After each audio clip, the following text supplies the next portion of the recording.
welcome to another exciting episode of Token Podcast. I'm your host and sometimes referee, friendly neighborhood Zach Stat Pearson. And today I'm joined by he who's cleverest of them all, co-creator, if not one and only authoritarian figure that you should care about within the .fm space, one of the inventors and possibly, and I do stress this, possibly underdogs of all of podcasting. Seriously, go look at his website. I'm not saying that just to blow smoke up him.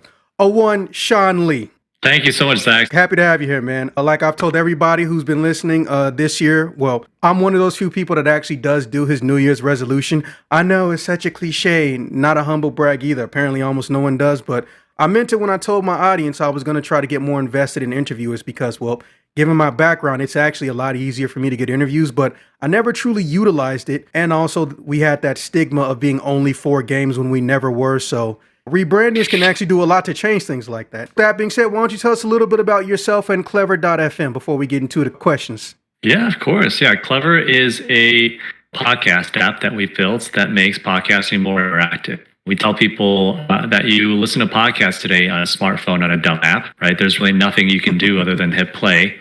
Really question deeply why that is, because from my perspective and yours as well, Zach's, as podcast creators ourselves, it's very difficult to find and engage with our community, right? We have to currently redirect them everywhere else, pretty much. If we want to redirect them to a source, like a resource, we have to cram that URL into the description. We want them to go to our page or our Patreon. We have to redirect them there.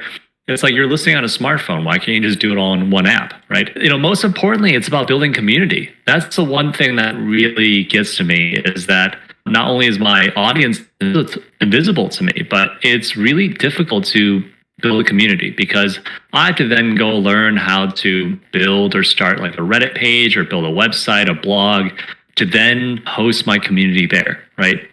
And it's, again, why can't we just have a community where they're living while they're listening, actually? So that's kind of a gist of what Clever's about. We'll do more into it.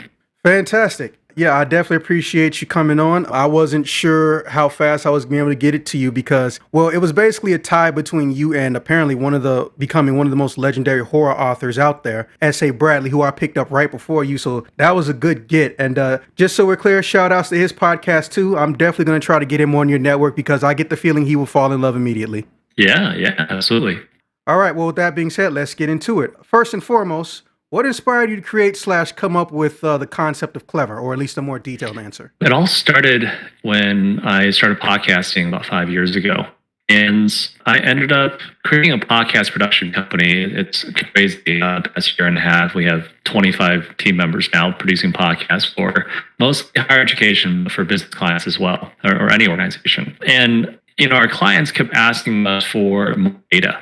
It's like, hey, can we see, get an understanding of who the audience is and how are they engaging with the content? Right. And frankly, I didn't have any more data. I didn't have any answers. All we have is that somebody downloaded in Chicago on Android on this date. Now, I don't even know who you are, your social security number, but it's like, that's not the purpose. It's more so, what did you get out of content that we're sharing today, let's say this episode, right? Because all Spotify or Apple tells us is that you maybe listen for 20 minutes or 30 minutes and you dropped off. It doesn't, really share much, right? And what if within those 20, 30 minutes, you actually shared the episode 3 times or you Google searched things, that you heard? That was the starting point for what inspired this. And then conversely, my co-founder Survey on the listener end, even myself as a listener, I was just extremely frustrated that I couldn't interact with the content. If they mention a book, I have to go to Amazon to search for it, right? And then I have to hit rewind, listen to it again. Like, what was that title? Like, who was the author?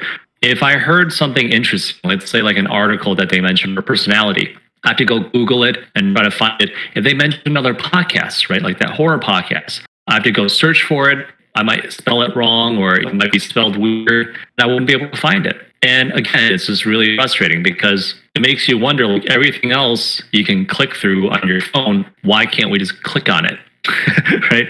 Like as I'm listening, if I want to go back and look up something I just heard, why can't I just click on it? Why isn't there just a link for it? I hate to say it, but even though I don't use them anymore because they got a little bit too crazy for me, That was one of the cool things about SoundCloud, and they don't even advertise it. Like, you could stop at certain points. People could even leave messages, or the composer could leave a message, and there was That's right. interactivity there. There was community there. And then everyone else was Yeah. like, oh, that looks cool. Too bad I don't care. Yeah. So that's also something we built in, is that SoundCloud-esque commenting feature where, based on a timestamp, I want to talk about this moment. Let's say like this moment right now, start a conversation around or a thread. You can do that. And it's like, why can't you do that? And as we kind of dug deeper into the issues of podcasting, we realized, it's impossible to start a conversation. Like when you, if we're to start a community even on a blog, and this is, let's say, like a 30-minute episode, like how do you actually pinpoint to this moment to have a conversation around it? It's really tough, if not impossible. And then secondly, if I want to share this with somebody, let's say this was like a really interesting point right here, and I want to share this exact moment with somebody, you can't really do that. You have to share the entire episode, and then most of the time, when I get, someone shares an episode, I'm like, what did you want to share with me? Like, And then there's that this courtesy episode. listening. Like, people's courtesy listening, if it's not a song, you better already know where it is. Because there have been times when I've tried to have people listen to something that's extremely comical, not just for my podcast, but in general. But if I have to scrub around, wait for it to load, then they're eventually going to say, hey, just find it for me later. Exactly. Yeah. So how can we just make sharing even easier? Like be able to share quotes easily. That's like a huge pain point. This is all the things that inspired this to start. And frankly, the other thing that inspired it was that for the longest time, it's like I said, I've been podcasting for almost 5 years. I was just really hoping that Apple or Spotify or somebody would do something about this. And I think part of us just got tired of waiting. And we're just like, you know what? I think they're going to do this anytime soon. So, let's try to fix this ourselves. Glad you did. I hate to say it, but people like to say that competition breeds change and innovation, but that's not true for the business world inherently. Because, this guy can disrupt our entire business and our finance. Well, let's go buy him and destroy him. That's always an option. And I've seen it happen in my state in particular, not to deviate too much, but we had one of the best internet companies that the world had pretty much seen called Clear. And they did every possible smart thing you can think of. They even set it up to where if you wanted to have mobile internet, you could choose between having your internet connection be a hybrid. It could be a physical device that's in your home, like a Wi-Fi router situation, or it could be something you could stick directly in your computer and you could pick up signal via satellite. And guess what? They didn't make it 3 years before they got bought because they were being disruptive. That's something that's always kind of top of mind as to what might happen down the road. But to your point too, something that I study finance and economics. The one thing that I'm very aware of is that the podcast industry has been quite stagnant because it was pretty much a monopoly. Yeah, it's been complacent. Until the past year and a half, and Spotify really stepped things up. But now it's a duopoly. So it's not too different, right? And when you're a monopoly or a duopoly, there really isn't much incentive or motivation to move fast or make changes because you own 90% of the market, right? It's like, why do you have to innovate if you already own most of the market? But that's where really, that's also a signal for me that this industry is ripe for disruption. And that's that the big players aren't really going to do much for us in terms of, the creator community, the creator space. Yeah. So it's really up to us to change something. Yeah, exactly. Those are a lot of the reasons. I could go on for hours. Yeah. Well, I know we don't got that kind of time. So just to move into number 2, I just want to know, when did you first truly fall in love with podcasting? As in, what was that spark or that moment that made you think, man, I want to do this? Yeah. I think it all started with public radio. Podcasts are an evolution of radio. And I'm a huge NPR fan, huge fan of Radio Lab, Terry Gross's Fresh Air, This American Life. Just the story format I just really, really loved. And I think I really fell in love when I realized just how instant it is, right? Audio only, I used to think, was inferior to video. Like audio is better than, listening to something is better than reading something, right? And then watching something is better than listening to something, right? It's like, that's just kind of like... I was so interested in that because I never understood that logic. I can read a book about Batman with no pictures in it, and it'll be longer than a $3 or $4 comic that's barely 20, 30 pages, but people will still tell me, oh, well, this is better because it's got image. Like, well, why though? Yeah, I think you're absolutely right. It's a stereotype. It's a misconception because the reality is I still read, right? Clearly, if video is so superior, I should just be watching everything. But it's like, no, I enjoy reading. I enjoy listening. I enjoy watching videos. Like they're all different. They serve different purposes. And the one thing I really love about reading and audio, especially without that visual layer, is that it really it only activates one sense. And there's something special about it. Like reading obviously only activates your visual sense, right? There's nothing auditory or anything like that. And then listening only activates one sense versus video has both visual and audio. And there's something very intimate. I read a bunch of reports about this, how podcasts they inherently feel more intimate because A, it's somebody talking directly into your ear, right? Like us. And then B, if we don't have the visual layer, you don't have that visual crutch. And so I know when I'm speaking right now, I have to be a little bit more descriptive, right? And then on the listener's end, what I notice is that I have to use my imagination. And that's something that's just very special, I think, about the auditory experience. Totally agree. Man, that was a very deep answer. I like that. Okay. Now moving into question 3. Give us some personal recommendations and tell us what you like them. As in, who would you, if you were telling somebody new to podcasting, who would you like to see them get into? Radio Lab, hands down. It's just amazing storytelling.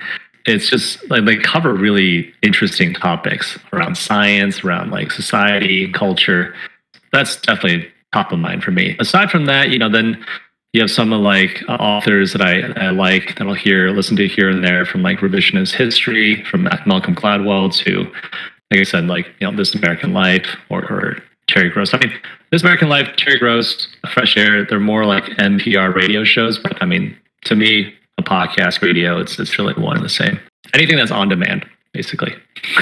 Hey, I'm fine with anything. That answer was really just for me. That wasn't even for the audience. I love getting recommendations. I know podcasting blew up really is because of the pandemic, unfortunately. But I almost never bump into anybody who is into them. It's always either, I just listened to murder, crime, mystery dramas. Wow, those don't get boring over time, because they always end one of 5 ways. And don't get me wrong, a good story is a good story. If you like it, you like it, but I can never get into them. So finding recommendations for anything that's not those has been significantly hard. There's a person I would love to introduce you to. I can't remember their name, but man, they basically got in on the ground floor of entertainment production audio dramas for the modern era. Bro, they've been trying to get their hands into everything, and they show me what they've been listening to.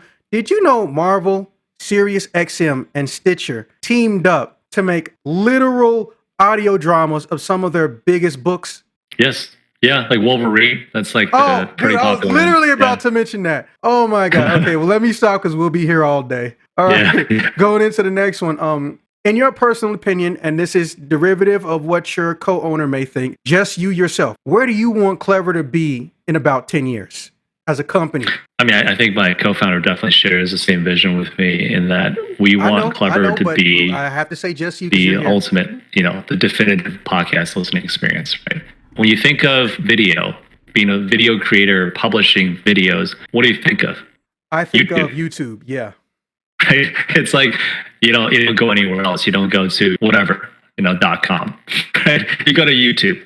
Podcasting, there is no definitive place or answer. You can host with like 50 different hosting services. Yeah, hosting is publishing. Yeah, there's like 20 different podcast players. There's no definitive place and there's no definitive experience. And a lot of that's driven by the fact that none of these services offer anything different or any additional value add for you as a listener or as a publisher, right? And we really want to become the YouTube of podcasting. So that's where we see Clever in 10 years. You have no idea how much I want to introduce you to my friend with a master's in marketing, as well as can't wait till you guys get publicly traded. Because if there ever was a time when I wanted to be on the ground floor, it's with y'all. Because unfortunately, I've had opportunities to get in on the ground floor on multiple occasions. And on 2 of those occasions, the companies ended up having a $1 billion valuation in less than 2 years. And yes, I regret it as much as you think I do. To find something that I truly believe in, I would love to, in some way, shape, and form, either help build up or throw my money at. I mean, if my investors trust me to do a good job because they know I'm passionate about game design and I don't want to abuse my staff, and I will never tolerate child gambling mechanics and fake casinos, and I can get them to fund me. Man, just imagine what I could do if I just let you talk to my couple of my homies with masters and marketing degrees who also direct. That's entirely something else. But man, I can't wait till you guys hit the public market. Thank you for that. Appreciate it. Yeah, I totally mean it. Next question. What advice would you give to upcoming podcasters interested in getting into the field? Or helped other people start in some way, shape, or form. At least I think almost 24 podcasts now. So that's impressive. I do feel I feel like you literally can get. I feel like you literally can get a Guinness World Record off that. I don't know about that, but you know, the advice. No, 24. Oh, okay, 24. Okay. 2000, that'd be amazing too. But the advice I can give is just to, when I started podcasting, you know, it wasn't about the equipment. It wasn't about any of this stuff. It was just about trying to get a story out. Just start as scrappy as possible. All you need really is a phone these days. You don't even need a fancy mic setup. The iPhone and the Android, just voice memo records amazing quality these days. Just record something and get it out there. That's what I'd say. The beauty of podcasts still today, and this is really, in my opinion, this is like the advice that really is common, is that unlike YouTube, if you were to create a YouTube video and put it out there, the download stats are public. You can see how many people have viewed this video. With podcasts, because the entire ecosystem is still so backwards, you don't really get to see any of that data publicly. And so it doesn't really matter, right? Like as you're starting out, it's not about getting 1,000 or 1,000,000 like downloads or views. It's really just about practice. You just got to get the reps in, record at least 10 plus episodes, learn how to become a better interviewer or a better speaker, and just improve your craft. And then the beauty of it is, as you're kind of ramping it up, we've seen this happen over and over again with a lot of young budding podcasters. Like they're able to then start commanding bigger and bigger guests. You just need to get one to start, right?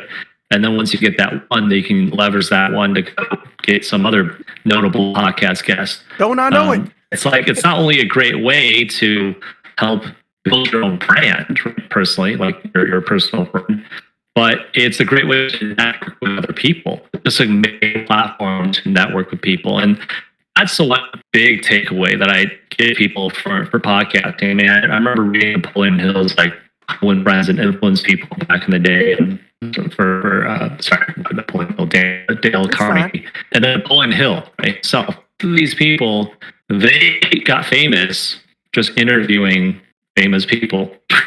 Yeah, like Ron Howard. Let's be honest. If we saw Ron Howard walking down the street, even though he's famous, people don't really want to talk to or get the autograph from Ron Howard. They want to hear stories about people he met. I almost feel bad for him, but that's not a bad place because you're still famous, but you can still walk down the street and not get messed with. Exactly. And so you get to build brand, you get to build network, and all of it. That's really the biggest benefits for any budding podcast host. Totally agree. Now, don't get me wrong. I have no problem with a talk show or talking to people out of my caliber, obviously. Yeah. But when you are, at least, because I know technically it's your question, but I get asked it every so often. When you are out of your league with not knowing something, and just to shorten my answer, the best thing you can do for anyone else who hears this is literally just watch the process. Ask, can you shadow them? Because if you sit down and ask somebody to give you meticulous details on what they do verbatim, they're not always going to have time or even an interest in it. But if you ask them, not just, hey, what equipment do you use? No, ask them, how do they use it? Then that's a good starting point, because at a bare minimum, you can go from crud to greatness in a very small amount of time.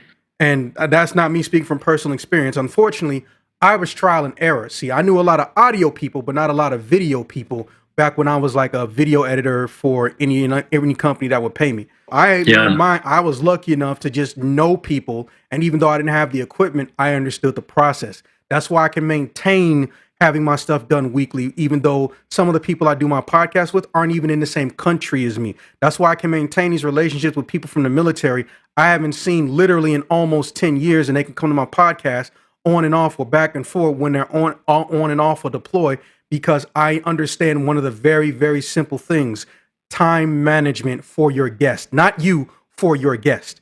Yeah, let's get into the next one. Are there any upcoming features or alterations to Clever that you can speak on? I don't want to, make you say something you may regret later.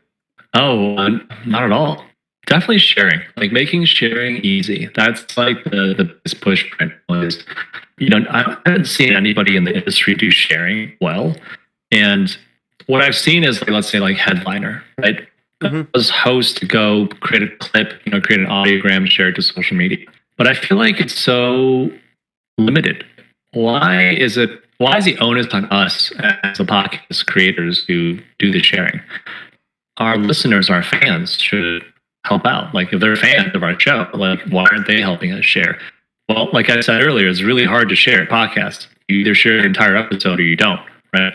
You can't share just a clip of it. You can't share, from that timestamp, at least not easily. I think Spotify might have just implemented that, but it's crazy that most of the podcast apps out there cannot share from a timestamp, like from a specific moment. And then what we allow for is basically not only clipping a moment, but quickly creating a social media card or an audiogram image out of that quote that you just clipped, and immediately share it to Pinterest, Twitter, Instagram, or TikTok.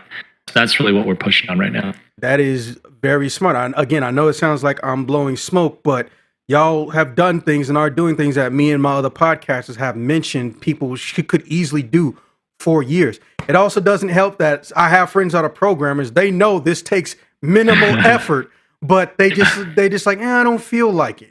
It's like, Yeah. oh, why you want to win this trophy if you can buy it? It's like, because you don't get the experience and the journey and you're not able to adapt. But Sure. if you destroy all your competition, whether indirectly or directly, I can get the appeal of not wanting to do it, but I just couldn't sleep at night if I wasn't trying to improve. I know it'll sound like the biggest joke ever, but let me put it to you this way. When this podcast first came out, the amount of money per episode that got spent on equipment totaled the first year was like under $100. Not a week, not a month, total the whole year. And now we've gone from that just because, well, I listen to people, I talk to people, and people like us, and some people just want to hear more stuff, to, at a bare minimum, every year, I'm looking at $600 worth of equipment to see if it's going to be good enough to do anything or add something to it. I'm not just trying to get things that'll make me feel fancier. I feel like that's a waste of money when you don't share your improvements with the rest of the crew. Yeah. Totally. What advantage do you think consumers and producers will prefer over rival comparators, i.e., why should someone use Clever over more popular platforms for podcasts? That being said, you kind of don't have to answer this one because you technically answered it like every 2 questions. But hey, I ain't mad. They got the answer. That's very simple. Like we just want to make listening a richer experience for you, right? It's just like I heard something, I couldn't take any notes, I couldn't find anything, I couldn't deep dive anything to forget about it. We want to really make podcasting valuable for the listener. And you've done nothing but prove it. Let me just say that. Has Clever ever thought about self-generated content production? For example, an audio drama, comedy, talk show exclusive to or commissioned for its own platform, for example. Also, should you want to do at least half those, I can definitely connect you to the right people. Yeah, we definitely on the road in terms of exclusive content or new content. But right now our focus, at least for the next 3 to 6 months, is just to make sure the platform is robust in terms of it's the technology for everyone to use and easy to use. So essentially maintaining your high level of quality, and nothing wrong with that. Yep. You got, like I said earlier, you got to move things at a pace. If you guys know you can do it, but you just don't want to do it till something else is finished, hey, go right ahead.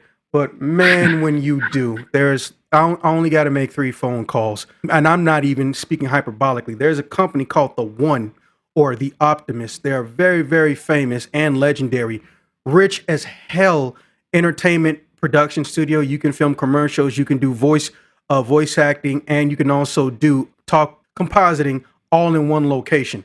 And they're in Chicago in one of the nicest neighborhoods ever. Yeah. You can book that studio pretty easy. I know at least, not even just commercial, but also genuine video game as well as cartoon voice actors who would love to do any form of audio dramas because they're starting to get popular again.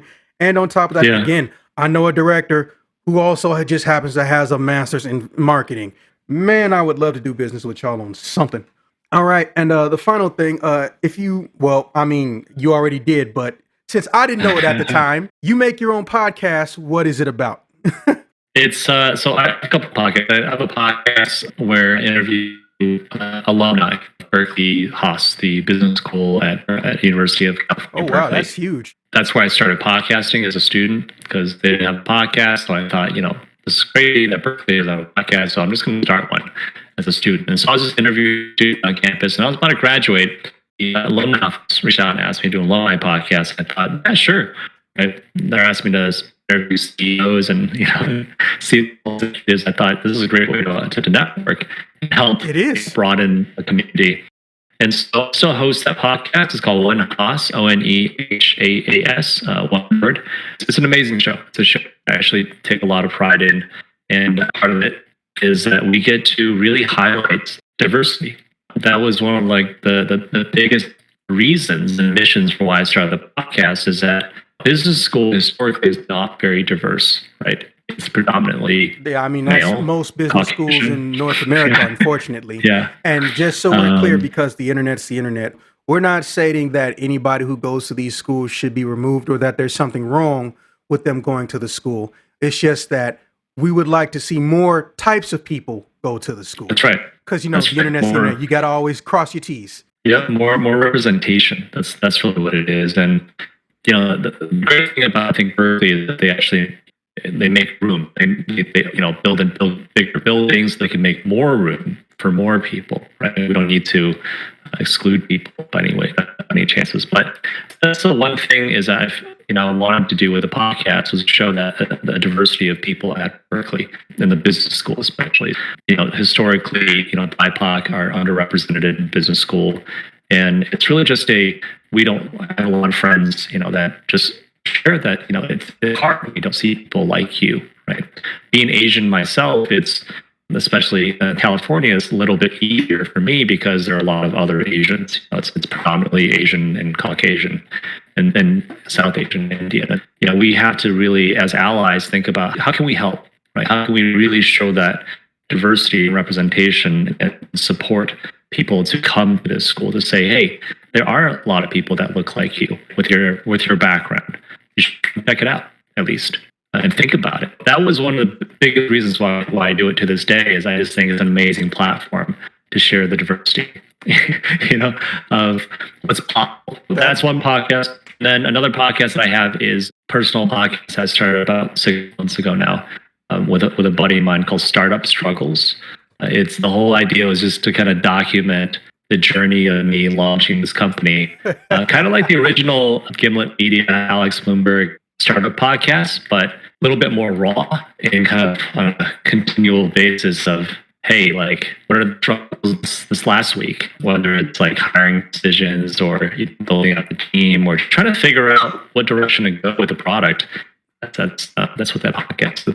Totally thought about doing the same thing, but given the fact that quite literally the way I'm situated, I work with people in different countries and different time zones all the time. I think I mentioned this, but even though most of my investors on my independent game title are North Americans, 80% of the people working on it do not live in this country.